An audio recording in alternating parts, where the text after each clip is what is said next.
Let me ask Brian about it. Brian, was the best quote from the weekend Swaggy P saying, "I went from getting snitched on to putting a ring on"? It was pretty good. I don't know it was the best quote, but it was pretty good. Good Lord, man. It's amazing. The guys that can win championships with teams like the Warriors is fascinating. Let's cut to the chase. Man, he added something to the team. Is LeBron coming to the Lakers? I don't know. I think he's got a lot. He's got a lot of thinking to do, man. He's going to have to decide. In my view, he's going to have to make a compromise. So is he going to compromise being on the team that has a chance to win the championship? Is he going to compromise like location? What I mean by that is, his family doesn't have any connection to Philadelphia or Houston or San Antonio. Does he want to take his family to one of those places, especially when his boys are about to go to high school? I don't know. Does he want to compromise, maybe being on the best team to be in a place he wants to be? It's going to be a certain set of compromises, and he's got two different windows he can take. He has a choice of opting into his contract and forcing a trade like Chris Paul did, which means he'd never be a free agent, which means this will be over by the end of the month. Or he has the option of waiting until the first few days of July to see what some teams out there do to build the teams and then come in, after July 4th and make up his mind. In other words, I don't think he'll be the first player to a team and then bring guys with him. I think he'll want the team to be set up, then him to walk in. There's a lot of X factors at play. The Lakers, to me, if they get LeBron and Paul George, will be a wonderful place to play. They will, I'm sure, Laker games will be electric again. It'll be wonderful. All those Sunday afternoon games on ABC. But I don't think that's a team that I can say is going to get out of the second round. Now, maybe Brandon Ingram develops. Maybe Lonzo takes a step forward. Maybe they make another trade. There's certain unknowns that nobody can say for sure. But LeBron can't look at that team and say, oh, yeah, we're beating the Rockets or the Warriors. To me, the thing that LeBron should do is he should call Kevin Durant and ask him, hey, would you be interested in coming to L.A. with me? That, to me, is his perfect scenario. But Durant has no real incentive to leave Golden State. He's also said he intends to stay. So if I'm LeBron, I make the call just to make the call. But other than that, I don't know if he can convince himself he'd be on the best team in L.A. next year, and that's what the Lakers are going to have to go up against. Also, everybody respects the hell out of Magic. Everybody thinks that Rob Pelinka is a competent basketball executive, but they don't have the history of saying we've built champions. Hey, Google, call Maddie. Okay, dialing now. Hey, Google, call my brother. Hey, Google, call my brother. Text Carol. Teams before. There would be a leap of faith.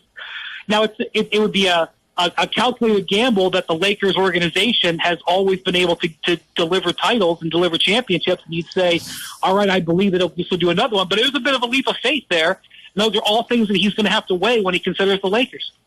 In all, Brian, where do you think he goes? I honestly don't have an answer right now. I don't. Because I need to see the same scenarios that he needs to see. We have a draft coming up. Last year on draft night, we saw one All-NBA player, Jimmy Butler, get traded, and we saw another one, Paul George, come to the 1-yard line of getting traded, and he got traded a week later. So I don't know what the league is going to look like in 10 days. I sure as hell don't know what the league is going to look like on July 5th when he may be getting serious about making up his mind.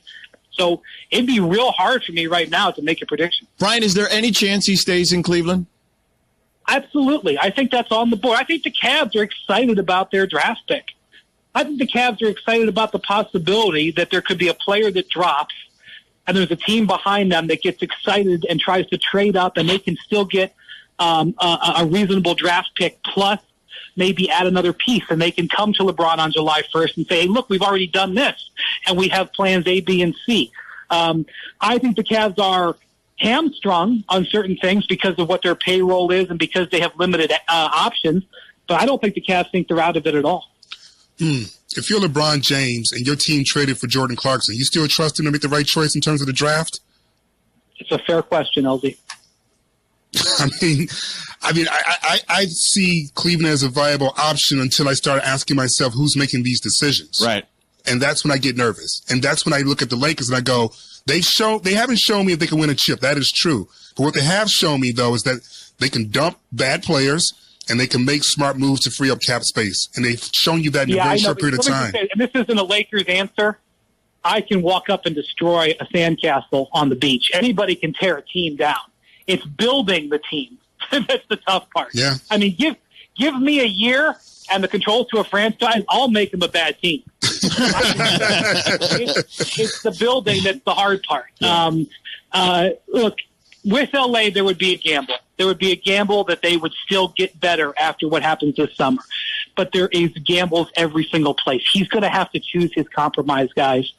And this next month is probably him trying to figure out what compromise he's going to choose. Brian Windhorst joined us here on Keyshawn, George, and LZ. Brian, LeBron's obviously been spotted in Los Angeles. You mentioned he doesn't have any real connections to those other cities. Although in Philadelphia, they went through some changes over the last week with the general manager, Colangelo, out. Somebody else will soon be in. Will that play a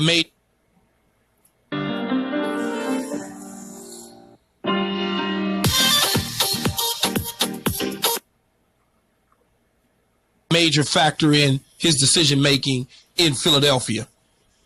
See, I don't think LeBron cares who the coach and general manager of a team are. He will tell you that when he signed with the Cavs in 2014, he did not know who their general manager was. He did not know it was David Griffin. I find it hard to believe. He has said that. He didn't know. I think he sees the coach and general manager as ancillary. I think I think the ownership is important. You have to get on the same page with the owner and say, hey, we're willing to do this and that with you here. But I think the bigger issue in Philadelphia is him sitting and talking to Ben Simmons and Joel Embiid. Can we come up with a way we're going to play together? Because the last 8 years, LeBron has played with a big man whose primary role is to get the hell out of the lane on offense and stand in the corner.